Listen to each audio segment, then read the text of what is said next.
Welcome to the second video this week, and this video is called Love in Practice. In the last video, we talked about how Jesus shows us what love is. Through his suffering in this life, through his death on the cross, he showed us, he exemplified for us what love is. And the Bible tells us to love one another.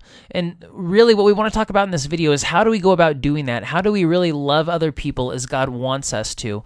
And so we're going to look at a couple different Bible passages that are going to teach us what does love look like in real life. That'll help us answer that question with real practical examples that I think will challenge all of us. The first passage I want to look at is 1 John 3:16 through 18. This is what the Apostle John writes. He says, "This is how we know what love is. Jesus Christ laid down his life for us." Now, this is talking about what we talked about in the last video, that the way we know what love really is by looking at Jesus through his death on the cross, his sacrificial life. That is what true love is. And then John says, and we ought to lay down our lives for our brothers and sisters.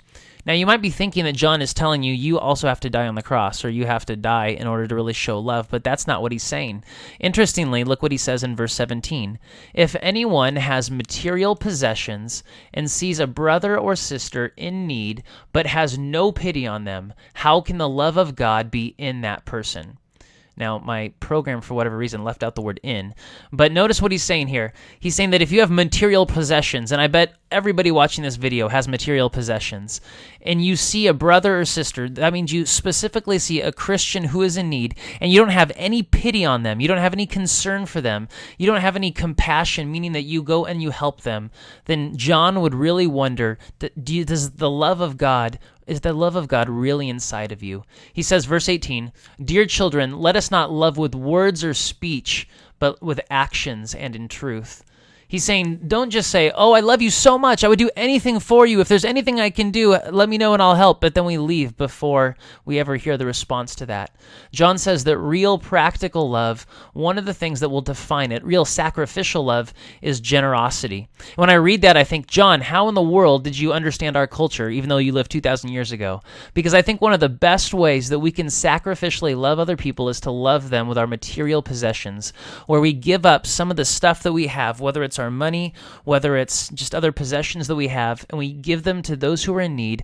That is true love, generosity. And John says that is one of the ways that you can show people the kind of love that Jesus showed us on the cross. Another passage that's really helpful for this is Romans 12:9 through 18.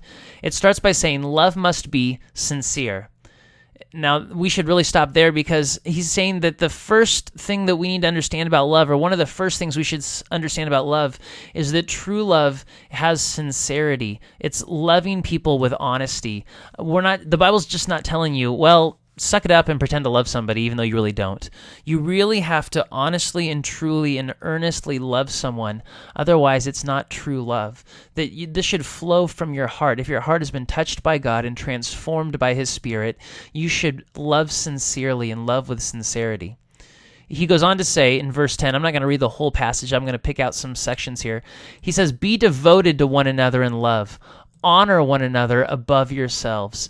Here, he's saying what we might call honor and devotion, being focused on others, that we should not just look to ourselves, but we should care so much about other people that we should be devoted to one another. We should be devoted to those close friends we have. We should be devoted to our spouse, to our children. We should be devoted to people who play an important role in our lives, and we should honor them. And that means that we think of them and their needs above our own.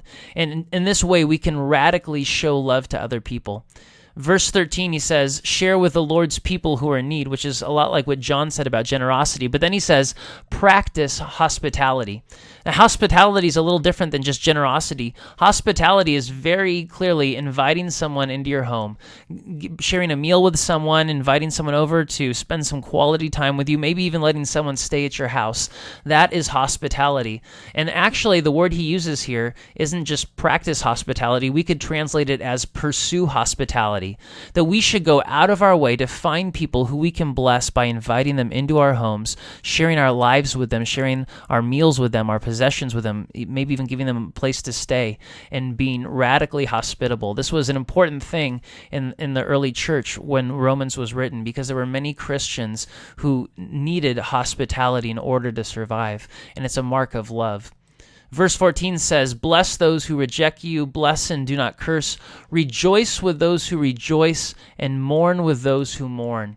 I think what he's saying in verse 15 is that we need to have empathy, that we should emotionally connect with our friends, that we should try and connect with them. If they're happy, we're happy with them. If they're sad, we're sad with them. We walk through great times with them. We walk through sorrowful times with them. People who have been through deeply sorrowful experiences will tell you that when they went through those experiences with others who just walked by their side, who mourned with them, they knew who their true friends are. So empathy is a great way to show love. Live in harmony with one another. Don't be proud, but be willing to associate with people of low position. Don't be conceited. The Bible's saying be humble. Realize that everyone is your equal. You should be able to be friends with anyone. You're not better than anyone else. You should remain humble. And then he says, be careful to do what is right in the eyes of everyone. Verse 18, if it is possible, as far as it depends on you, live at peace with everyone. And I think what he's saying here, and he says into the next verses, is pursue reconciliation, heal relationships. That one of the ways to show love is when you do have conflict, when you do have problems arise, pursue reconciliation, heal those relationships, try and live at peace. And when you begin to do these things, empowered by God, you can really have real authentic love in your relationships. I hope that you'll practice that in your relationships. And why don't you spend some time talking about that? Go over these questions. You can pause the video now and discuss these questions and leave the questions on the screen.